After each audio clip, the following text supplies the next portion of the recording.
ಇಂದಿನ ದಿನಪತ್ರಿಕೆಯಲ್ಲಿ ಬಂದ ಈ ಒಂದು ಸುದ್ದಿಯನ್ನು ಓದುವಾಗ ಮನಸ್ಸಿಗೆ ಬಹಳ ಒಂದು ವೇದನೆ. ಇದು ಸುಮಾರು ಒಂದು 5-6 ತಿಂಗಳ ಹಿಂದೆ ನಡೆದ ಘಟನೆ. ಬಹಳ ವೇಗವಾಗಿ ಬಂದ ಒಂದು ಕಾರು ಒಬ್ಬ ಟೂ ವೀಲರ್ ಅವನಿಗೆ ಡಿಕ್ಕಿ ಹೊಡೆದು ಆ ಟೂ ವೀಲರ್ ಅವನು ತೀರಿಕೊಳ್ತಾನೆ. ಈ ಘಟನೆಯನ್ನು ಕೇಳಿ ಆಘಾತಗೊಂಡ ಆತನ ತಾಯಿ ಕೋಮಕ್ಕೆ ಹೋಗ್ತಾರೆ ಮತ್ತು ಅವರು ಕೂಡ ತೀರಿಗೆ ಹೋಗ್ತಾರೆ.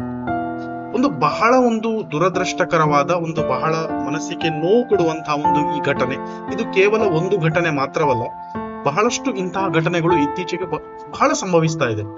ತೀರಾ ಅಜಾಗರೂಕತೆಯಿಂದ ವಾಹನಗಳನ್ನು ಚಲಾಯಿಸುವುದು, ಅತ್ಯಂತ ಓವರ್ ಸ್ಪೀಡ್ ಅಂದ್ರೆ ರಸ್ತೆಗಳ ನಿಯಮಗಳನ್ನು ಪಾಲನೆ ಮಾಡದಿರುವುದು, ಅದೆಲ್ಲ ಇದೆ ಖಂಡಿತ.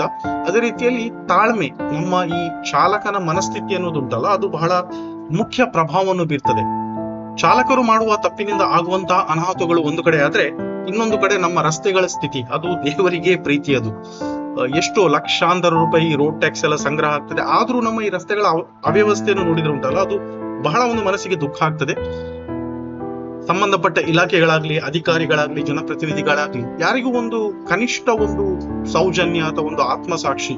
ಜನಗಳು ಡೈಲಿ ಇದರಿಂದ ಎಷ್ಟು ಸಫರ್ ಆಗ್ತಾ ಇದ್ದಾರೆ, ಎಷ್ಟೊಂದು ಅಪಘಾತಗಳು, ಎಷ್ಟೊಂದು ಜೀವಹಾನಿ ಆಗ್ತಾ ಇದೆ, ಯಾಕೆ ಯಾರು ಅದರ ಬಗ್ಗೆ ಕನಿಷ್ಠ ಇದು ಬರುವುದಿಲ್ಲ ಅಂತ ಬಹಳ ದೊಡ್ಡ ಯಕ್ಷ ಪ್ರಶ್ನೆ ಅದು.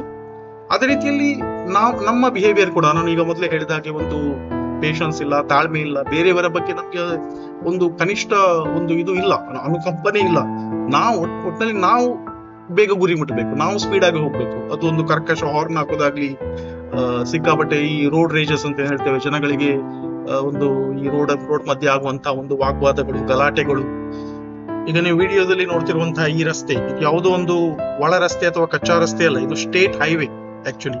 ಬಟ್ ಅದರ ದುರವಸ್ಥೆ ನೋಡಿ, ವೆಹಿಕಲ್ಗಳು ಹೋಗ್ಲಿಕ್ಕೆ ಪಡುವಂತಹ ಕಷ್ಟ, ಪ್ರತಿನಿತ್ಯದಲ್ಲಿ ಓಡಾಡುವಂತಹ ಸವಾರರಿಗೆ ಆಗುವಂತಹ ಕಷ್ಟ, ಅದು ನಿಜವಾಗ್ಲೂ ಒಂದು ನಾಚಿಕೆಗೇಡಿನ ಸಂಗತಿ.